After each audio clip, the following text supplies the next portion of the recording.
Bienvenue!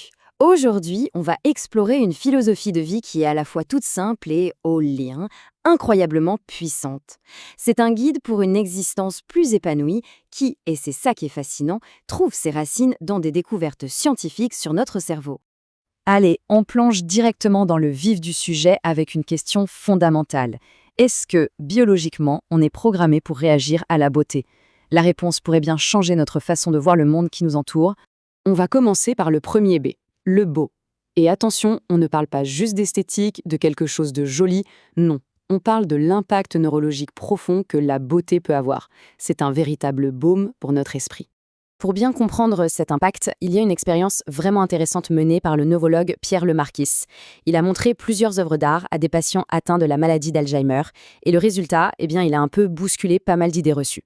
Et voici le résultat. C'est assez surprenant, non? Ce n'est pas un portrait de la Renaissance ou une délicate porcelaine chinoise qui a gagné. Non, c'est une sculpture moderne, très pop, très colorée, le Flower Balloon de Jeff Koons. Alors évidemment, la question qu'on se pose tous, c'est « mais pourquoi ?»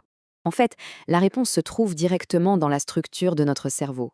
Les patients ont été attirés de façon purement instinctive par ces formes simples, presque ludiques, qui rappellent l'enfance. La couleur jaune, qui est souvent associée à la joie, a joué un grand rôle.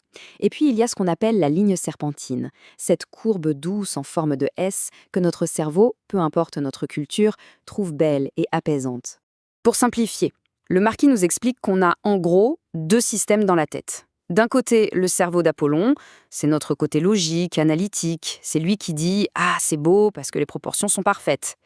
Et de l'autre, il y a le cerveau de Dionysos. Lui, il est dans le plaisir pur. C'est le « j'aime ça parce que ça me fait du bien » et hop, il libère un petit cocktail de bonheur. Dopamine, endorphine. Cette citation de Pierre Lemarquis résume tout ça à la perfection. L'art et la beauté, ce ne sont pas des expériences passives. Ça agit physiquement sur nous. Ça vient littéralement modeler et apaiser notre cerveau. Mais attendez, l'interaction est encore plus incroyable. Quand on regarde une œuvre, notre cerveau ne se contente pas d'observer. Grâce à un mécanisme fascinant, il participe carrément à l'acte de création. Et ce mécanisme, ce sont les fameux neurones miroirs.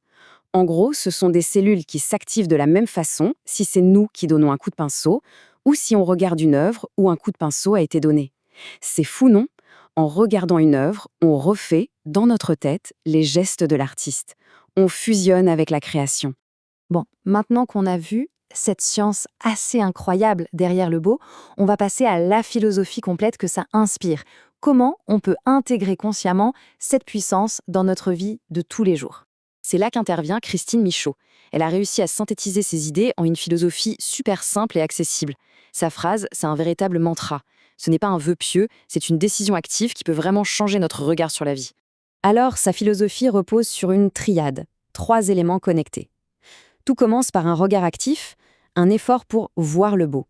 Ce regard nous prépare ensuite à apprécier le bon dans notre vie.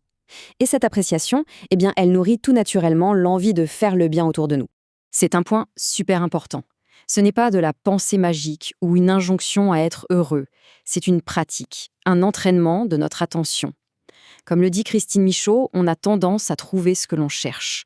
Donc, c'est un choix délibéré de chercher le beau, le bon et le bien. Allez, voyons maintenant comment les 2 autres B, apprécier le bon et faire le bien, peuvent se traduire par des actions toutes simples, toutes concrètes, dans notre quotidien. Apprécier le bon, c'est juste porter une attention pleine et entière aux petits plaisirs. Ce n'est pas juste boire son café, c'est le savourer. Ce n'est pas seulement entendre la musique, c'est vraiment l'écouter.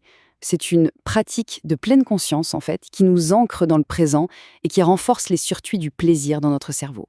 Et pour faire le bien, pas besoin de gestes héroïques. Un sourire, un mot gentil, un petit service, ce sont ces actes tout simples qui créent de la connexion.